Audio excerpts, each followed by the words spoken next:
Bonjour, ici Dean Brisson. Dans le cadre des élections municipales 2025, je rencontre les deux candidats qui se présentent à la mairie de la ville de Mont-Tremblant. Pour l'équipe Vision Mont-Tremblant, Dominique Laverdure, et pour l'équipe Ensemble Mont-Tremblant, Pascal de Bellefeuille. Bonjour, Monsieur de Bellefeuille. Merci de nous accueillir. Qui est Pascal de Bellefeuille? Ça, c'est la grande question, M. Brisson. Alors, un gars d'ici, tout d'abord. Un gars qui a grandi dans la communauté tremblantoise depuis plusieurs années. J'ai eu le plaisir de tomber sous le charme de cette communauté-là très, très jeune.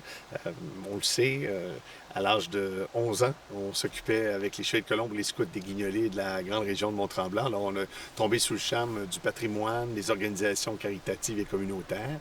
À 13 ou 14 ans, bien, j'avais le plaisir de participer au niveau économique à la Chambre de commerce avec le Festival de glace, le Festival des arts, différents événements qui animaient le centre-ville et la région de Mont-Tremblant à l'époque, avec Mme Barrette, que plusieurs connaissent et avec qui j'ai eu le plaisir de siéger il y a quelques années sur différents dossiers, dont l'environnement, les protocoles de lac, etc. À 16 ans, j'ai eu le plaisir de faire partie du comité à la ville de Mont-Tremblant, de patrimoine, de toponymie et d'évoluer doucement dans toute cette sphère et cette planète très spéciale qu'est la vie communautaire, mais du côté des outils politiques pour faire avancer des dossiers et faire évoluer notre communauté. À 21 ans, le Club Rotary de Mont-Tremblant, à ce moment-là, les travaux venaient d'arriver, ça changeait beaucoup. On avait des besoins grandissants pour la communauté, malgré des retombées économiques puissantes et importantes. Il y avait encore beaucoup de défis au sein de la communauté. On se rappelle que Mont-Tremblant est quand même le chef-lieu depuis 1879 de toute une région, le bassin régional, ce qu'on appelait à l'époque Saint-Jovite, comprenait 6 magasins généraux, les Moulins-Six, etc. Ça vibrait, etc. Et tout le monde venait vers le chef-lieu à ce moment-là. Et donc, j'ai évolué dans cette communauté tremblantoise avec le Club Rotary qui s'est dit, avec les retombées économiques que l'on vit actuellement, il faudrait aller chercher de l'argent neuf, l'argent frais, qui viendrait à ce moment-là des retombées de la station touristique du Mont-Tremblant. Alors, de ça, on a participé à la Samaritaine, au club des boîtes à lunch avec la Fondation Tremblant pour les enfants dans les écoles. Nous avons participé aussi à différents dossiers, dont le décrochage scolaire avec les Richelieu, et on a évolué. Puis, soudainement, ça a été les projets de village avec le comité économique de relance du village, avec l'entreprise au moment où je travaillais en relations publiques, marketing et en création. Ça a été aussi avec la Chambre de commerce, l'Office de tourisme, a évolué là-dedans. Puis, professionnellement, j'ai développé des connaissances dans le monde des travaux publics, avec des professionnels en urbanisme, en aqueduc, en égout, en architecture, en aménagement à long terme, en planification durable, en fait, du territoire. Et il y a 16 ans, j'ai eu le plaisir de siéger au conseil de la ville de Mont-Tremblant. Un des premiers projets sur lesquels on a travaillé, c'est entre autres la sauvegarde de l'église du village, qui a été transformée de culte à culture, qui est un endroit extraordinaire aujourd'hui où le Cœur Tremblant va, où il y a une programmation culturelle, où il fait des galas, des événements dans le pôle villageois.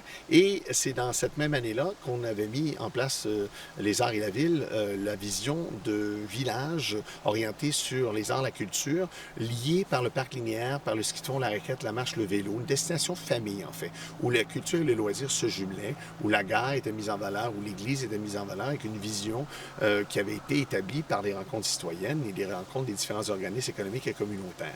Donc, j'ai eu le plaisir d'évoluer là-dedans, ce qui a amené aussi beaucoup plus tard à la préparation de la place publique au centre-ville, la Maison Bisson, Maison Lacarte. Donc, le patrimoine a toujours eu un lieu très important, une place très importante dans mes passions et dans mon implication.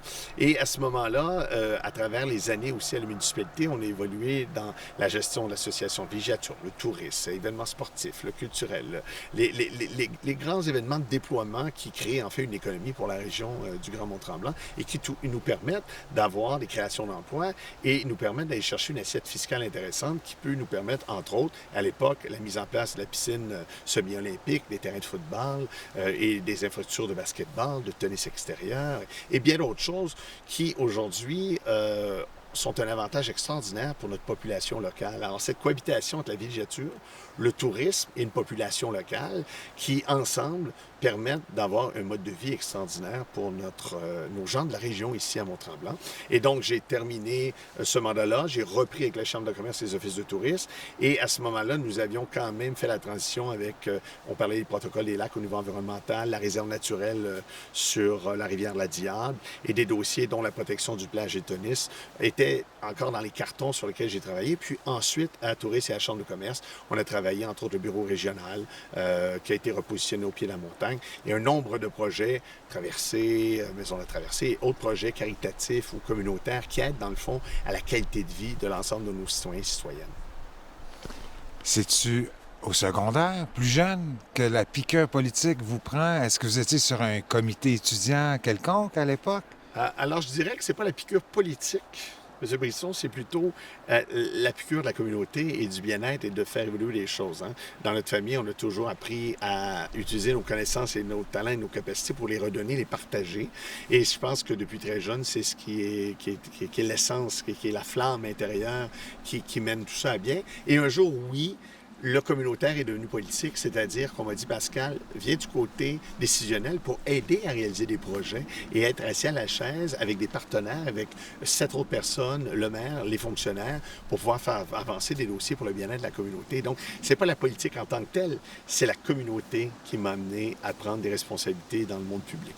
Puis tout jeune, ça a commencé comment? Ça a été quoi la première expérience jeune, là? Ben, la guignolée. La guignolée. Ah, la guignolée. Mais c'est sûr que, bon, à l'école secondaire, on était impliqué aussi dans les comités, puis des expositions patrimoniales. Ouais. Et puis, donc, cette flamme-là, cette folie-là était là déjà. On en parlait, le comité de toponymie à 16 ans, patrimoine et toponymie. Ouais. Puis oui, plus tard, ça allait débouler ou évoluer vers société d'histoire, etc. Donc, cette passion-là, elle est constante, elle est quotidienne. Et aujourd'hui, dans le fond, avec Ensemble Mont-Tremblant, vous savez, j'ai pris un temps de réflexion parce qu'on m'avait approché à plusieurs reprises et puis j'avais dit non, j'ai ma vie privée, j'ai ma vie professionnelle, j'ai la vie familiale avec Anne-Marie et les enfants et tout. Non, on va continuer à s'impliquer différemment. Puis finalement, à force d'échanger avec des gens et de voir qu'on peut offrir une autre approche administrative et des options à la population, eh bien, j'ai accepté de revenir avec une équipe complète, avec Ensemble Mont-Tremblant, avec une équipe fantastique, des gens nouveaux et pas nouveaux, parce que des fois les gens disent « Ah, ils sont nouveaux ». Non, ils sont pas connus dans certaines sphères, parce que c'est une nouvelle génération de Tremblantoises qui s'impliquent. On a Chad qui, depuis plus de 20 ans, s'implique dans la gestion hôtelière, commerce, restaurant.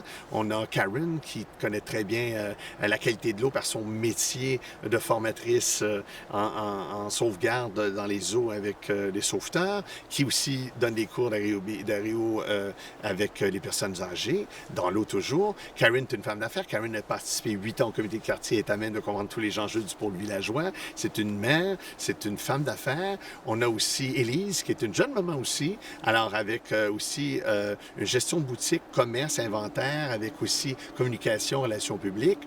Nous avons aussi Marc, qui a géré au-dessus de 125 bâtiments dans la capitale nationale, Outaouais et Ottawa, spécialisé en électronique électrique, donc un chargé de projet, c'est mon monsieur travaux publics que j'appelle, c'est Marc Routier. Nous avons aussi le plaisir d'avoir Mathieu, un comptable extraordinaire, Mathieu Paquette, qui a grandi ici, qui connaît les chiffres, qui connaît la compréhension des budgets. On a déjà d'ailleurs regardé plusieurs scénarios dans les budgets actuels pour voir à repositionner, analyser les dépenses, les acquisitions, prendre un petit pas de recul pour mieux agir dans le futur avec la ville. On a Sébastien qui œuvre dans le communautaire beaucoup, qui avait un garage avec son papa dans le monde agricole, qui a été vendu. Là, maintenant, il va se concentrer énormément au sein de sa communauté, mais il est toujours présent sur le terrain avec les jeunes. Nous avons aussi, évidemment, Guylaine, une enseignante qui est retraitée, qui s'occupe beaucoup des aînés et qui est très participative justement dans cette réalité d'une population. Autant on a des jeunes qu'il faut s'occuper, autant on a des aînés. Donc, on a les deux extrémités du spectre. Il faut s'occuper pour s'assurer d'une continuité, d'une pérennité dans notre communauté. Nos jeunes à l'école, évidemment, avec le cégep, avec l'école secondaire, avec le campus Éric Gay, il y a beaucoup de choses. Il faut continuer. Il faut travailler avec la Maison des jeunes, la Maison de la famille, avec l'ensemble des organisations du milieu. On a du hockey, on a des scouts, on a des cadets, on a le patin artistique, on a le soccer, on a le football. Et il faut développer, il faut aussi rajouter de l'art à ça. Il faut aussi que les jeunes qui ont de l'intérêt pour les arts et la culture soient aussi capables d'accueillir des projets ou des actions spécifiques pour leurs besoins. Et on a des aînés à l'autre extrémité avec les parents dans tout ça, dans le milieu. Alors donc, notre chère Guylaine sera à même de faire ce juste pont-là. Et nous avons un homme d'affaires aussi bien connu qui est Patrick Léonard, donc plus l'agroalimentaire, un peu l'ancien Saint-Joseph de paroisse, si on veut, qui, lui, va nous apporter toute une autre vision par rapport au terroir, par rapport, on le sait, on a le privilège d'avoir les petits oignons, saumon, Patrick, et on a d'autres fermes qui développent d'autres produits. Alors, c'est une réalité de Mont-Tremblant. Et comme résidente, on profite de ça. Et comme destination touristique et de villégiature, c'est une signature extraordinaire. Des fois, on compare Charlevoix, Canton-de-l'Est, etc. Mais chez nous, on a des choses extraordinaires à offrir à notre population. Même on déborde sur Brébeuf, ben, il y a le miel. On va vers le nord, ben, il y a les agneaux. Donc, on a vraiment une capacité ici de mettre en valeur notre produit du terroir. Donc, avec ce groupe de 8 personnes-là, on a une belle représentativité. Et rappelons-nous, il y a 25 ans, ça fait 25 ans cette année que la ville existe dans sa forme actuelle, l'idée d'avoir des conseillers-conseillères par district et la mairie au suffrage universel, c'était de permettre à ce que chaque secteur soit bien représenté à la table du conseil et qu'il n'y ait pas une force à gauche ou à droite ou au centre, ou etc., mais que l'ensemble des réalités de villégiature, de résidence permanente, les lacs, l'environnement, les jeunes, les aînés, les francophones, les anglophones, que tout le monde soit représenté au conseil de la ville de Mont-Tremblant. Alors, Ensemble Mont-Tremblant, dans le fond, c'est une nouvelle approche, une nouvelle façon de voir des choses qu'on veut offrir aux citoyens, mais avec des gens qui sont très bons en gestion, qui savent pouvoir gérer les budgets, gérer les projets. Et une des choses qui est très importante pour Ensemble Mont-Tremblant, c'est on va prendre un temps d'arrêt pour les prochaines semaines après l'élection pour réfléchir à toutes les acquisitions qui ont eu lieu, plage Étonis, Grey Rocks, centre de quai, plage au Lac-Mercier, etc., pour se positionner correctement, faire l'ordre des choses et ensuite faire des actions. Parce que les gens nous disent, Pascal, ça fait 4 ans qu'on étudie, on veut être en action, on veut bouger, on veut que les choses se réalisent. On parle des études de circulation, on parle actuellement aussi de revoir complètement culture et loisirs à la ville de Mont-Tremblant, tous les besoins futurs qui vont se joindre dans les prochaines années. Notre ville change, notre ville se transforme. On sait que pendant la COVID, on a accueilli beaucoup de gens de l'extérieur. C'est venu faire des changements auxquels on n'était pas habitués, un arrivage. Puis ils ont vécu ça dans Edward County en Ontario, dans les Muskoka. Ils ont vécu ça à Charlevoix, à Gaspé. Et nous, on l'a vécu aussi, ces changements rapides-là. Mais rappelons-nous qu'au début 1900, il y avait de l'hôtellerie, villégiature, chasse-pêche. Dans les années 40, quand M. Ryan est arrivé, Plaza, Hôtel-Mer, tout ça a été transformé. C'est devenu une nouvelle villégiature plus internationale avec les avions, Grey Rocks, etc. Ensuite, les années 60, nous ont apporté les autoroutes, les motels. Ensuite, les années 80, les bâtiments gris, roses, les petits condominiums. Un ralentissement, en 91, Intra-Ouest arrive, on vit le même changement rapide dans notre communauté. Alors, on a le privilège de gérer une abondance. C'est parfois complexe parce que ça crée parfois des ajustements pas faciles, hein, comme entre l'enfance, l'adolescence, l'adulte. On évolue, mais il faut comprendre que c'est une évolution normale. Et comme communauté, nous, on n'a pas de terre, de forêt ou de mine. La grande majorité de notre économie tourne autour du tourisme, mais ce qu'on a pris conscience depuis 5 ans, c'est aussi autour de la villégiature. Et ce qu'on dit, c'est probablement de dire, OK, temps d'arrêt, moins mais mieux. Parce que le villégiateur nous a prouvé une chose, c'est qu'eux, ils sont ici pour 15 à 20 ans avec leur famille, ils feront des cours, ils achètent des équipements, une propriété, leur taxation retourne à la ville qui permet de payer des bibliothèques, payer des infrastructures, payer des accès sentiers. Ça. Et donc, ces gens-là, pour eux, Mont-Tremblant, c'est leur chez eux aussi. Donc là, c'est une population permanente qui apporte beaucoup à l'économie. Et finalement, le tourisme de passage international, on sait, on a 3 millions de visiteurs par année, donc il faut aussi le prendre en considération. Mais la cohabitation entre ce passage des 3 millions de visiteurs, les villégiateurs et une population locale, doit être harmonisée dans une espèce de courte pointe pour faire un beau résultat de travail. Et c'est ce qu'Ensemble Mont-Tremblant entend faire d'une façon proactive, de travailler à ces améliorations et cette nouvelle orientation. Les 3 questions officielles. Oui. La première, quels changements comptez-vous apporter concernant la fiscalité et la réglementation municipale? Bien, un des points importants, je pense qu'actuellement, les gens sont en grand questionnement. On sait que depuis 2-3 ans, on a besoin d'appartements, on a besoin de logements abordables, on a besoin d'accessibilité à la propriété, on le sait. Par contre, les gens sentent un certain glissement dans certains secteurs de la ville où il y a une densification qui vient rapide. La loi 31 permet parfois des maladresses.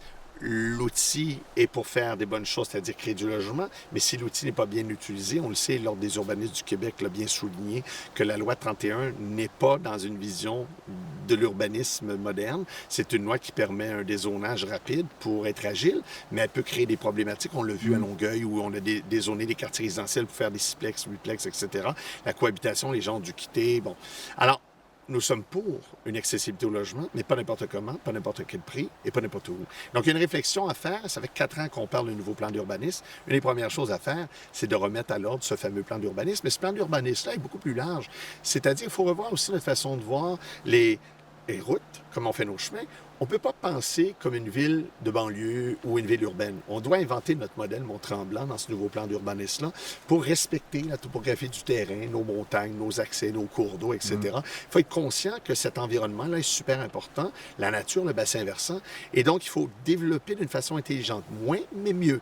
Et donc d'intégrer dans ce plan d'urbanisme-là des questions environnementales, des questions de route, des questions d'aménagement, de plantation, de canopée, donc de couverts forestiers. Donc une des premières grandes actions, ça risque d'être ça. Et ça inclut aussi toute la question du transport, de la mobilité, des accès, une étude routière, en fait, parce qu'on le sait qu'il y a certains moments de l'année où ça devient très intense sur nos routes, centre-ville, dans les rangs, à la station touristique. Comment on peut aménager tout ça pour qu'on garde un juste équilibre et où le bien-être de nos citoyens, la sécurité publique et la capacité d'avoir des retombées économiques s'harmonisent ensemble. Donc, c'est un des gros projets sur lesquels on doit réagir assez rapidement, parce que ça fait 3-4 ans qu'on en jase dans la communauté, dans les organisations diverses du milieu. Il faut maintenant agir. Le moment est venu. Et donc, Ensemble Mont-Tremblant entend, comme premier gros projet, s'asseoir et revisiter toute cette question-là. Deuxième question. Oui. Quelles sont vos priorités pour le développement de votre municipalité et comment celles-ci contribueront-elles au bien-être de vos citoyens et citoyennes? Voyez-vous, on embarque un petit peu sur ce qu'on vient de discuter. Tout est interrelié, M. Brisson. Donc, en complément à ce qu'on va faire là, il y aura des étapes subséquentes. Une des choses qu'on le regarde avec Ensemble Mont-Tremblant aussi, c'est l'agilité dans le futur, avec une ville qui grandit, une population qui change. Les infrastructures et les besoins de notre population changent. Oui, bibliothèque, oui, aréna, oui, centre aquatique. Bon, et qu'est-ce qui manque? On entend beaucoup parler du pickleball actuellement. D'autres parlent du paddle. Les clubs de vélo demandent d'avoir une meilleure installation en général de sentiers pour le vélo de montagne, mais aussi le vélo de route. Il y a le vélo hivernal, il y a le vélo familial du parc linéaire. Donc, on doit revoir l'ensemble de l'offre citoyenne, tant au niveau sportif que culturel, pour comprendre les projets à mettre en place pour l'avenir de Mont-Tremblant et la nouvelle génération derrière. Elle demande autre chose. Donc, c'est une transition dans tout ça, parce que la politique, c'est parfois lourd, c'est parfois complexe, et l'agilité, pas toujours, mais des fois, le temps qu'on réagisse à une situation, on est 4 ans trop tard. Donc, il faut être plus rapide dans notre approche, dans nos réflexions, nos consultations. Vous en parlez justement. Comment comptez-vous améliorer l'offre culturelle, récréative et touristique au sein de votre municipalité, en particulier dans le domaine des résidences touristiques? Ah ben ça, c'est sûr que les résidences touristiques, c'est pas culturel, là. Mais si on regarde au niveau de l'offre culturelle, on est quand même privilégié. 10 000, 11 000 de population permanente, 25 000 villégiatures et des milliers de visiteurs par année. On a le privilège de pouvoir accéder à un nombre fantastique, en plein air et gratuit, de spectacles, soit à la station touristique du Mont-Tremblant, en partenariat avec la communauté et la VT, avec la station, soit des événements au lac Mercier, soit au centre-ville, sur la nouvelle place publique qui a été inaugurée il y a quelques années, où on a entre autres la boîte à surprise, où on a eu des expositions fantastiques, la Société d'histoire fait des choses, les artistes sont invités d'ailleurs. Manquez pas, rue principale actuellement, l'Hôtel de Ville. Et c'est vraiment quelque chose de voir l'évolution de nos centres-villes. Et c'est là qu'on doit se dire, ah oui, ça prend des plans de protection, des PIA, des PPU, des guides d'architecture pour pas perdre cette signature-là. Et donc l'offre touristique et l'offre culturelle, pardonnez-moi, il faut la voir non pas comme une dépense, mais comme un investissement. Parce que c'est au quotidien que ça se vit à la culture. Et la culture, c'est pas seulement un spectacle ou un grand spectacle ou un orchestre. La culture, c'est au quotidien dans les noms de rue, la toponymie, c'est dans l'architecture, c'est dans ce qu'on offre au niveau des jeunes, des aînés, des familles dans leur quotidien. C'est matériel, c'est immatériel, c'est large la culture. Et la culture est un outil de développement des communautés et au-delà de ça, il devient un outil économique pour les communautés. La culture peut avoir bien des facettes et je crois que Mont-Tremblant, comme zone de villégiature et destination internationale, se doit d'élargir ce spectre culturel-là à différents niveaux. Des choses plus accessibles, plus pointues, mais n'en demeure pas moins qu'il faut que ça reste ouvert au grand public, l'ensemble des infrastructures. On est privilégié, on a l'église du village déjà qui est une salle, on a des grands événements extérieurs, mais il faut poursuivre ce travail-là culturel. Vous parliez des résidences touristiques. On doit faire très attention à ce dossier-là, puisque c'est un dossier qui parfois est mal perçu ou mal compris. Parce que les résidences touristiques ont de toujours été zonées dans des endroits spécifiques. La problématique, ce ne sont pas les endroits au centre du village où il y a des complexes hôteliers ou à la station touristique. La problématique, c'est dans la perte de contrôle de gens qui louent personnellement leur résidence, sans numéro, sans contrôle, ce qui est extrêmement difficile pour les urbanistes ou la municipalité ou les offices de tourisme, tout ça, à établir le lien et à contrôler. Dernièrement, la Chambre de commerce et office de tourisme ont travaillé énormément depuis 5-6 ans avec la ville, la station touristique, pour diminuer les illégaux. Ça a fonctionné. Mais la résidence de tourisme, il ne faut pas oublier que la station touristique possède nombre d'hôtels et d'infrastructures déjà, le secteur village et le centre-ville. Donc, on doit plutôt en phaser sur ce type d'hôtellerie plus traditionnelle et ne pas avoir de cohabitation résidentielle et touristique dans les quartiers. Les quartiers doivent demeurer abordables pour permettre des loyers abordables ou des acquisitions de maisons à des prix abordables. Donc, mais oui, on a cette complexité-là où on est dans une ville où les gens veulent louer, etc., des propriétés qui ne sont pas réglementées. Et c'est là qu'on doit agir pour contrôler les valeurs des propriétés pour que nos gens puissent accéder à la propriété ou à des loyers abordables. Les travailleurs, entre autres, qui arrivent ici, ou même des gens retraités qui sont sur des revenus un peu plus fixes et plus contrôlés. Ça serait important de travailler là-dessus et on va poursuivre le travail avec les organisations du milieu. C'est définitif. Qu'est-ce que vous pensez des fusions municipales? Est-ce que vous pensez que Tremblant doit fusionner avec les petits villages autour, notamment à 15 minutes d'ici, là? Il y a des petits villages qui profiteraient ou non d'une Très fusion. intéressante question, C'est-tu monsieur Brisson. Vous savez, il y a 25 ans, rappelez-vous de toute l'émotion, et j'étais de votre côté il y a 25 ans, alors que jeune étudiant, je faisais des entrevues avec la municipalité, avec la ferme nationale, alors que la ville venait d'être créée, il y avait beaucoup de questionnements, beaucoup d'émotions. Et on oublie une chose, c'est que Mont-Tremblant, avant 1940, était à peu près le même territoire jusqu'à sa séparation jusqu'au rang 8 pour créer Mont-Tremblant de Saint-Jovite. Et il restait les cantons autour du lac Mercier et du lac Tremblant. Mais dans le fond, en 2000, ils ont remis à peu près le même territoire sous une ville qui avait déjà été un territoire administratif qui est à peu près similaire, qui s'était séparé pour des raisons administratives, des raisons économiques, des raisons sociales à l'époque, un peu comme Mont-Blanc et Saint-Faustin Station qui était devenu Lac-Carré, qui est redevenu Saint-Faustin, Lac-Carré et puis Mont-Blanc finalement. Alors, Mont-Tremblant a vécu les mêmes choses, cette évolution-là du territoire des populations. Après 25 ans, aujourd'hui, les nouvelles générations prennent conscience qu'il y a un grand Mont-Tremblant avec des spécificités. Le centre-ville qu'on continue à appeler avec beaucoup d'amour Saint-Jovite, le lac Mercier au village, qui est plus dans l'authenticité, dans l'expérience des petits magasins, boutiques, cafés, garder les petites superficies, garder le côté champêtre laurentien, c'est sa spécificité. Et la station touristique internationale, inspirée du Vieux-Québec par M. Rain en 1939-40, avec la chapelle Saint-Bernard en 42, et Intra-Ouest qui a recopié, inspiré du Vieux-Québec, dans le bas de la ville de Québec, de la place Saint-Royal en bas, pour faire sa nouvelle station touristique internationale. Chacun a ses spécificités, mais on se complémente. Et n'oubliez pas qu'aujourd'hui, maintenant que le Parc national et le domaine Saint-Bernard, on est vraiment un tout.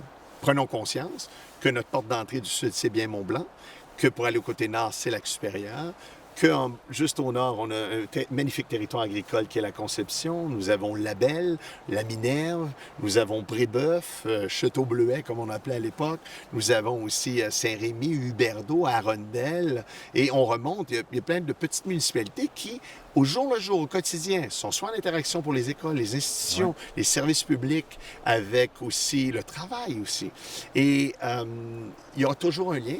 Sous quelle forme, sous comment, il faut y réfléchir, mais déjà, vous savez qu'au niveau pompier, au niveau service policier, c'est couvert par les mêmes ensembles à Ça s'en partir du vient, oui. poste d'ici de Mont-Tremblant. Donc, Mm. rappelez-vous qu'à l'époque, la police de Mont-Tremblant devait prendre les territoires autour. Finalement, l'expérience ne s'est pas soulevée par un résultat. Il y a eu l'intégration. Et aujourd'hui, au fond de Mont-Tremblant, ces territoires-là sont couverts par le service de sécurité publique. Les pompiers aussi, en grande partie avec la MRC. Il faut se rappeler qu'on est dans un tout. Il y a Sainte-Agathe au sud et Mont-Tremblant au nord. C'est beaucoup plus grand que Mont-Tremblant. C'est la MRC.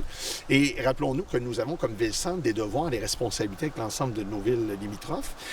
Vous savez qu'il y a 7-8 ans, à une époque jadis naguère, nous avions travaillé, entre autres, aux cartes citoyennes pour aider les municipalités limitrophes à avoir accès à des infrastructures de culture et de loisirs. Parce qu'un village de 2000 personnes ne va pas se faire une salle de spectacle ou un aréna. C'est normal.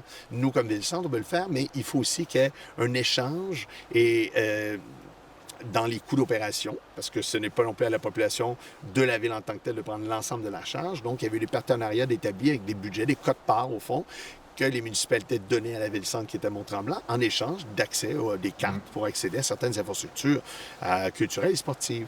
Donc, c'est une réflexion qui est nécessaire de comment le travail en collégialité, en collaboration avec les communautés limitrophes doit se faire. Et c'est une réflexion qui est très présente puisque l'ensemble de ces municipalités participent au quotidien de notre ville et vice-versa. Donc, on a toujours été reliés ensemble.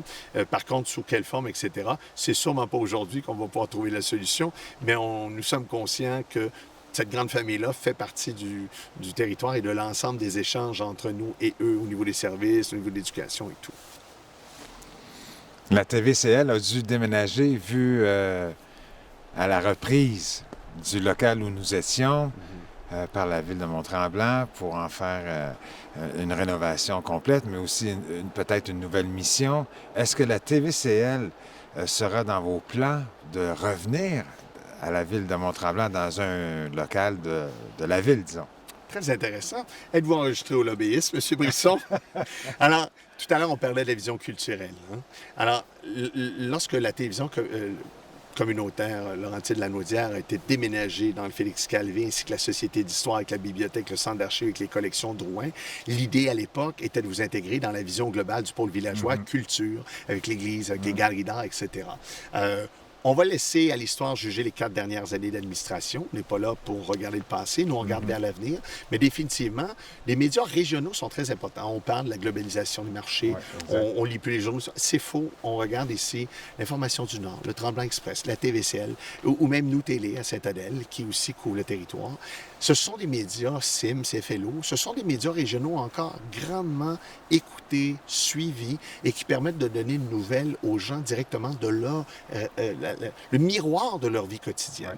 Donc, définitivement, la TVCL, comme média régional, a son importance à Mont-Tremblant et je crois que dans une revision culturelle, il y aura à regarder comment accompagner non pas seulement vous, mais l'ensemble des organisations culturelles dans la ville de Mont-Tremblant pour les accompagner. On accompagne déjà très bien le sport, il y a encore des manques, mais la culture, parfois, elle n'est pas toujours mise de l'avant. Et la culture, que je le disais encore, la culture, c'est large.